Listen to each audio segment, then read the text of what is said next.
આજ સરકાર શું ઈચ્છે છે એ તમે સમજો કે સરકાર એમ ઈચ્છે છે કે લોકોમાં ડર હોવો જોઈએ સરકારી તંત્રનો, ભાજપના નેતાઓનો અને ગુંડાઓનો. ડરમાં ને ડરમાં જીવવાનું એવું ભાજપવાળા ઈચ્છે છે. અમે એમનો ડર નીકળી જાય જનતાના જીવનમાંથી અને ડર નાબૂદ થઈ જાય એની કોશિશ કરીએ છીએ. એનો દાખલો તમે અહીંથી લો કે ડ્રગ્સનો વિરોધ જિગ્નેશભાઈ મેવાણીએ કર્યો. અમે તો ખુલ્લેઆમ સમર્થન આપ્યું કે ભાઈ મુદ્દો સમાજનો છે, એમાં પાર્ટી બાર્ટી અમે જોતા નથી. પણ ભાજપ વાળાએ શું વિરોધ કર્યો કે જિગ્નેશભાઈ મેવાણીની ભાષા ખરાબ છે. ભાઈ જિગ્નેશભાઈની ભાષા તો કદાચ હશે ખરાબ, પણ તમારા ધંધા ખરાબ છે એનું શું? ભાષા તો ભાષા સુધરી શકે. તમે જે ધંધા ખરાબ કર્યા, ડ્રગ્સ વેચાવાના લોકોના પરિવારમાં અત્યારે કેવી ઘટનાઓ બને છે. અને એક વાત હજુ કોઈના ધ્યાનમાં નથી આવી, ધ્યાનથી સાંભળજો. આ કોંગ્રેસ વાળા કેવા માણસો છે એ સાંભળજો. મારે નતું કેવું પણ કહી દઉં. અમારો વિરોધ કરતા હતા વિસાવદરની ચૂંટણીમાં, મારા વિરોધમાં પૈસા વેચતા હતા હોટલોમાં બેસીને બધા. ગોપાલ ઇટાલિયા હારવો જોઈએ.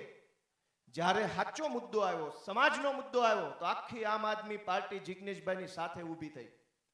પણ કોંગ્રેસ પાર્ટીમાં 15 ધારાસભ્યો છે, 2 રાજ્યસભાના સાંસદો છે, 3-4 પૂર્વ પ્રમુખો છે, 4-5 પૂર્વ વિપક્ષના નેતા છે, અનેક જિલ્લામાં જિલ્લા પંચાયતના સભ્યો છે, નગરપાલિકાના સભ્યો છે. કોઈ આવ્યું જિગ્નેશભાઈના સમર્થનમાં?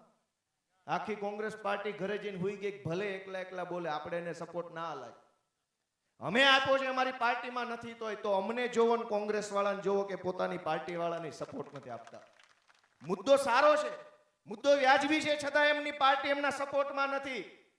આ કોંગ્રેસ પાર્ટી ને આ ભાજપ પાર્ટી માટે આપણે વાતો કરીએ. મારી વાત વ્યાજબી છે કે ગેરવ્યાજબી?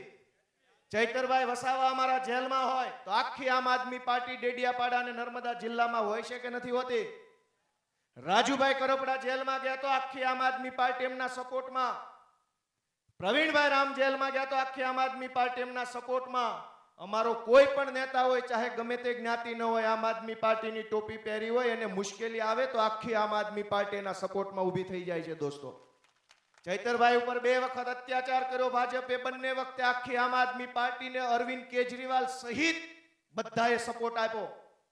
આ જિગ્નેશભાઈ સાચા મુદ્દા પર લડાઈ લડે છે, પણ કોંગ્રેસ વાળાને જિગ્નેશભાઈનું નામ મોટું થાય ને એમાં રસ નથી. એટલે જે કાંઈ કોંગ્રેસનું વિચારતા હોય જરાક આજથી રદ કરી નાખજો. આટલો મજબૂત મુદ્દો હોવા છતાં એમની પાર્ટી એમના સપોર્ટમાં નથી. મારી વાત સાચી છે કે ખોટી?